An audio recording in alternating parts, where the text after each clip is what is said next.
Dear friends, welcome to another episode of Geopolitical and Military News.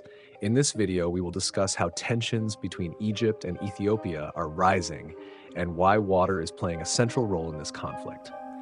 Many of the greatest and most devastating human conflicts have been driven by the control of important natural resources. In the 20th century, European imperialism, with major powers such as France, the United Kingdom, Belgium, Italy, and Germany vying for control over vast and resource-rich African regions, was one of several reasons for the outbreak of World War I in 1914. The thirst and greed for more resources were also key motivations behind Japan's invasion of China in 1932, which escalated in 1937 with a brutal large-scale invasion that lasted 8 years.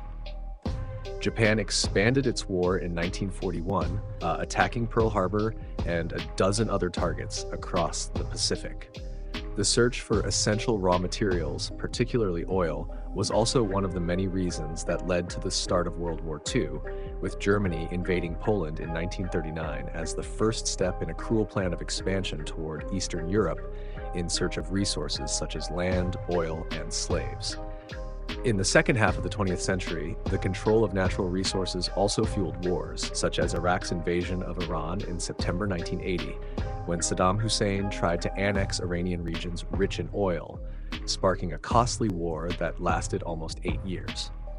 In 1990, another Iraqi invasion, this time of Kuwait, saw Saddam Hussein again attempting to seize control of rich and abundant oil reserves. But aside from oil, another natural resource that has caused and is increasingly causing wars is water, an essential resource for life that is becoming scarcer worldwide. One of the regions most susceptible to this is the driest part of the planet, the African continent. For obvious reasons, any significant freshwater source in that part of the world will always be the object of intense competition. And this is happening with the Nile River, one of the longest rivers in the world, flowing through 10 countries, all eager to control or at least have more facilitated and prioritized access to this vital freshwater source. So when one country makes a more decisive move in that direction, the response from others is immediate. This is precisely what happened when Ethiopia built a massive dam on the Nile River, right at the border with Sudan. The Millennium Dam, as it became known, created a reservoir with a surface area of nearly 1,900 kilometers.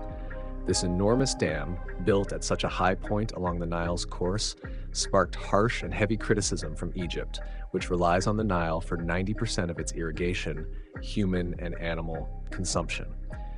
The Egyptians argue that such a large dam will dangerously reduce the river's flow. But despite Egypt's strong protests, Ethiopia pushed ahead with the construction, inaugurating the dam in 2020. This resulted in a diplomatic stalemate between the two countries, which is having repercussions in various areas, including the military level, with Egypt recently announcing the deployment of 10,000 soldiers to Somalia, Ethiopia's arch-rival. The context of this troop deployment is linked to an agreement between Ethiopia and Somaliland, a separatist region of Somalia, aiming to give Ethiopia access to the sea. This agreement is seen by Somalia as a direct act of aggression by Ethiopia, further escalating tensions that are pushing both countries closer to war. Therefore, Egypt, in its intent to strike back at Ethiopia for building the dam, sent these 10,000 soldiers to reinforce Somalia, a move Ethiopia naturally condemned with fury. Ethiopian Prime Minister Abiy Ahmed stated that any foreign military presence in Somalia would be viewed as an act of aggression, and if Somalia continues down this path, the result could be conflict. Thus, due to the dispute over water, the African continent is at risk of witnessing the birth of another large and potentially devastating conflict. An additional important detail is that both Egypt and Ethiopia have recently joined BRICS, the group led by Russia and China, where Putin insists that BRICS represents the core of a new, fairer, and more balanced multipolar world. This group consists of deeply rival nations, such as Egypt and Ethiopia, as well as China and India, who have been clashing in the Himalayas for decades, and Saudi Arabia and Iran, who are effectively at war through Yemen. This conflict could also mark what might be the end of BRICS, showing that the rivalry between countries is far greater than their desire to cooperate with each other. Thank you for watching the video until the end. If you liked the content, don't forget to leave a like. This helps the channel grow and reach more people.